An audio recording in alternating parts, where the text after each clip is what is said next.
let me start before I start running time with saying thank you for talking about magic wands. I didn't think I would get to make a Harry Potter joke. Thank goodness.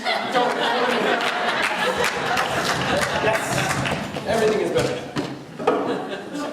So, it is fantastic that you talk about magic, something the British obviously know a lot about. Okay, Hogwarts undergrad. But the negative team has not got up and given you a reason not to vote for the affirmative. I feel like we might have lost some of the affirmative reasons to vote for us from the beginning. So let me go ahead and give you a quick reminder, a refresher, if you will. The first is the notion that greed should not run our elections, right? Unlimited political spending encourages those with the most money to gain and give exposure to those who they support, right? So this inevitably means that the richest few will have the most speech. They frame this as a free speech issue, which is fascinating, because free speech is not what would occur in a world of unlimited political spending. Remember when I asked you to remember the word all in political spending, right? All people do not have an equal amount of money to spend. However, in a world where we cap, they talk about the Obama campaign. Fantastic. The Obama campaign, most people who donated that, less than $20. That's how that money was raised. I donated $20 to that campaign. I feel like in a world where we cap the amount that you can donate towards a candidate at, I believe the McCain-Feingold Act is even at $10,000 before you have to disclose. So I gave you the piece of paper.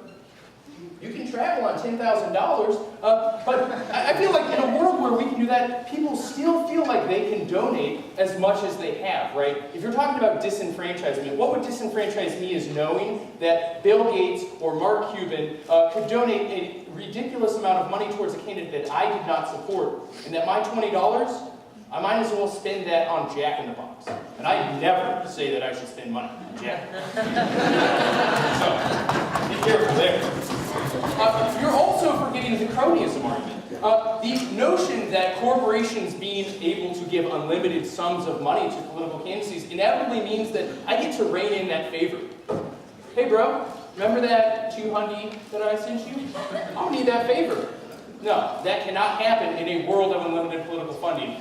The American people should not have to beg for favors from their politicians because the corporations can donate $200,000, $300,000, $500,000 to their campaigns.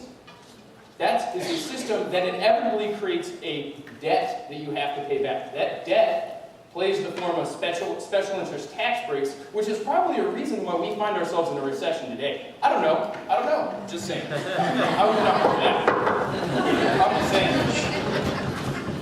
Another point that you missed was public debate. Now, you say there'll be more attack ads run. We all know this. I would submit to you, and I know that this is a shocking proposal. Perhaps many of you don't agree with me, but I think you might, that in a world of more attack ads and more vitriol where candidates do ridiculous things to get elected, we would all laugh at them for being ridiculous trying to get elected. Would you not? Yeah, that would be pretty hilarious. So it seems like in the world that they're describing, candidates would have to become more responsible with their message, right? Because acting crazy would get you bad publicity. Unless you just don't trust the media to report anything, which means you should turn off the news. I have some tinfoil at my house, and we can hide from the evening together. That doesn't seem like the solution that we're going for, right? Candidates have to become responsible with their message and give us substance, right? Substance occurs when all candidates are operating on a fair platform in a fair political field. Now, the only argument that I can imagine that you all would all have in the back of your minds, and this is a stretch because I certainly put it out of my mind when I first heard it, is the incumbent argument. This is a fascinating point. Yes, it is the case that incumbents often would have more money, and if we cap it, then somehow the incumbents' use of the plane would mean that the incoming candidates or the non-elected candidates wouldn't have the same amount of money. First argument on this is that new incoming candidates never raise as much as incumbents anyways. Second, unless incumbents are named George Bush, they always have a higher political capital rating going into the election. Well, I guess Obama's kind of hurt right now a little. For those of us who are on this side. And the last argument here that I think would really put your mind to rest is that while it is the case that there would be a cap for both sides, it would still enable, there would still be an ability for both politicians to get their real message across. So what you have to judge at the end of the debate, and what you have to parse out in your mind is, do I want to hear more stumping and risk that an incumbent will have an unfair advantage but still be able to stump and play for political parties, or do I want a more fair electoral process that actually promised me the kind of political change that I was voting for in the first place, and not the political punditry and the kind of crony capitalism that we have now? If I were deciding tonight, the latter would obviously be the correct answer.